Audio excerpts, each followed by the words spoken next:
Hey man, here's Alex Wright, the German. If you want to know what the Germans are about, pick me and you're gonna have a hell of a victory. I promise! So WCW had many games, notably during the Monday Night War. There were a few games put out for the Sony PlayStation with full motion video.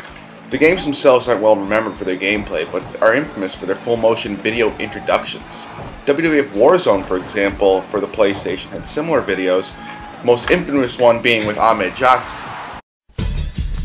Hey, if you want to play like that, there ain't nothing between us but air of duty, boy. So go ahead, bring your toys and get a ring. You got to bring nothing on this earth that's going to save you from this sad. The first such game was WCW Nitro for the PlayStation. They had a pretty good full motion video intro as well as promos for each of the main wrestlers on the character select screen. You know, brother, you think you got what it takes to beat Hollywood Hogan? Why don't you climb in the ring and try out the largest arms in the world? Hollywood style. Hey, monkey boy. Like there's a choice here? Good God! Pick the man with the plan. Pick DDP. This is Booker T from Harlem Heat, hardcore OG brother from 110th Street. If any of you punks got the guts to step up to the plate, push the button. You can play through the game to get some new people, but I decided to put a code in. Press R1 4 times, L1 4 times, and then R2 and L2 4 times. Then select and you'll get the full roster of people featuring some made up characters and even some of the staff who made up the game. I decided to go into play blind and it was horrible. The graphics are miserable and it makes me long for the blocky N64 graphics. The controls are also difficult and it goes back to the whole concept of button mashing wrestling games. They do have moves in the book though. I have far too many games with it original books, so I guess it's a force of habit. I don't really read them. Every wrestler pretty much has the same moves with the exception of 2 specific moves to smaller wrestlers and 2 for larger wrestlers. Frankensteiner and a head scissors for the smaller ones, and an overhead slam and a foot choke for the larger guys. Each wrestler has 3 signature moves that can be done on your opponent depending on whether they're running, on the mat, or standing, but all while flashing red. The top bar reminds me of games like Street Fighter and Mortal Kombat, and I think the 3D movement around the ring really hinders the ability to do moves as you would like to do them like they were on the SNES with Sega games. Going through it again, I still find it takes a while for the for moves to work, but maybe I'm just doing it wrong. Maybe I'm bad at the game. I don't know, but I just can't seem to get the hang of the control scheme. Anyway, definitely not one of the good games from WCW. WCW Thunder was released the next year and had a similar gameplay style. In this one though, you could lock up to perform certain big moves, and there's a test of strength which can be used to bring down your opponent's energy. They also had run-ins, which is as great as I was finally doing decent against Alex Wright here, and then Kimberly ran in. You also get the Rumble Pack functionality. Again, I inputted a code to get all the characters and more wacky ones were back. Why would anyone want to play as some random schmuck? With both games, you can go through tournament modes and unlock modes with different characters, but again, that's still a bit rough. I like to use my codes. It makes things a little easier. And most importantly, guess what's back? So you want to step in the ring with the best there is, the best there was, and the best there ever will be? Step in the ring with the greatest technical wrestler in the history of the WCW. This is the Stinger, and I'm in the mood for handing out more than just one Stinger death drop. Pick me, pick somebody else, do whatever you want, leave me alone. Quote the Raven, nevermore. Hey, wait a second. I know what you're thinking. You want to be me like everybody else. Forget about it. You don't have the mental skills or the dexterity. Go on, go pick somebody else. Pick Hogan or some, don't pick me. Move, go, go.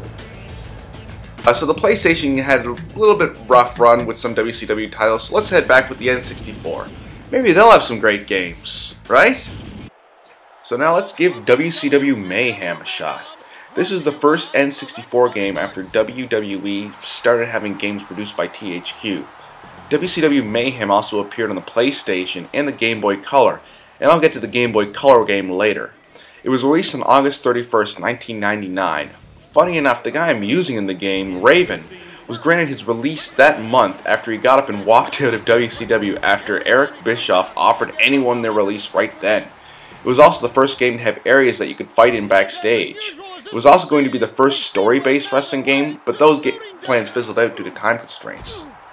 There was also supposed to be WCW Mayhem to be released on the PlayStation 2 in 2001, but we all know how that turned out. WCW went out of business. AiG, the company who worked on WCW's early titles for the 64, were going to be the ones developing it, but instead went on to develop Def Jam Vendetta. One weird thing I noticed with the graphics was that everyone can be seen standing with their hands in front of their waist. It shouldn't be a big deal, but it's just seeing everyone walking like that, it just looks so odd. The control's okay, and it kind of reminds me of WWF Warzone and Attitude. The big difference is you can't pause to see all the moves you can do. And no, sadly, I don't have the book for this one. You can do some extra arenas and characters with the password system, but instead of pressing buttons on the controller, you have to enter different letters. The game's okay, but its graphics are pretty weird. Up next is the final game for WCW on the Nintendo 64, WCW Backstage Assault. In WCW Mayhem, with the ability to go backstage, they thought it would be a pretty cool concept to do the whole game like that. And they did that in true Russo-ific fashion. Like, I guess if that's the way Russo would have wanted it. It would have been great. So, as you can imagine, the game is just as popular as Vince Russo's booking. The game had a ton of different modes, including the Hardcore Gauntlet, in which you have to fight through 7 people in order to win. Then you have the Hardcore Challenge mode on Easy, Medium, and Hard. There are a ton of unlockables in the game. The controls are okay. Each wrestler has their own moveset based on the directional pad. A and C down and C left. B seems to be the main button to get things done, be it grappling, grabbing a weapon, or going to the top of something. Weird things can happen throughout the game, like getting set on fire, like if you're staying in an Inferno match, or getting electrocuted like you're Abdullah the Butcher in the Chamber of Horrors. Damn, WCW was something else. The controls are okay once you get used to them, even though I never really learned how to run in this game.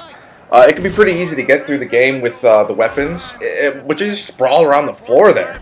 The game is a bit of a one-note type of deal, and it just takes one aspect of a wrestling game, which is kind of fun, and just made it its own game. So now there's no difference. It's just one thing. Oh well. And finally, we have our last entrant, WCW Mayhem for the Game Boy Color. And one positive with this game is just its simplicity. Just one quest for the best tournament mode, as well as a 1-player and 2-player battles that can be done over a link cable. And that doesn't make me feel old or anything, seeing that there are people in this world that don't even know what that is. You punch with A and you kick with B. Epic. You can lock up by holding A and B at the same time, suplex with up A, and pile drive with down B. Sounds like something you can do with an Ultra Ball, so the Pokemon won't break free. One cool thing about the game is that there is a backstage area similar to Mayhem on the PlayStation and Nintendo 64. There's not much to say about it, very simple stuff. I just thought I'd add it at the end here. And I got a couple more interviews with some of the guys there that I really liked. So thanks for watching, and thanks for watching all my WCW game reviews. Pick me, or I'll stick your head through the mat, you pencil neck geek! Hey, I could care less if you pick me or not, but if you want to win, there's only one move that you need, and that's the 7-year itch. Hey! You gotta pick the ammo, baby! Because there's no way anybody is gonna beat an ammo! You ever see an ammo drop on someone's head? Oh. Hey, anytime you feel froggy, man, I'll slap on the buzz killer and rip your shoulder right out of the socket! Wolfpack style! If you want to wrestle an inch more Ric Flair, you gotta be able to walk that aisle and style and profile! Woo! Hey man, here's Alex Wright. If you want to have high-flying acrobatics and total wrestling action, pick me, and I show you what Alex Wright is all about.